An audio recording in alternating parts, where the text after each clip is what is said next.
Hi Homeschool Planet users, Robin here. Today I wanted to show you how easy it is to add an appointment to your Homeschool Planet planner. I am going to click on the calendar and I'm going to choose everything else. This activity is going to be orthodontist, and I am going to choose the category medical dental. I'm then going to select the color red so everyone knows Mom thinks it's important, and this appointment is for Juju.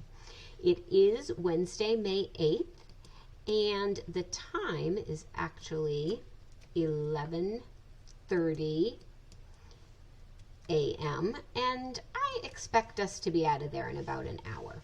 So I may add something here. Well, I'm the kind of mom that would say don't forget to brush your teeth, but I'm going to say bring your retainers, and then I'm going to hit save and close, and now that event is on my calendar so that I can see it.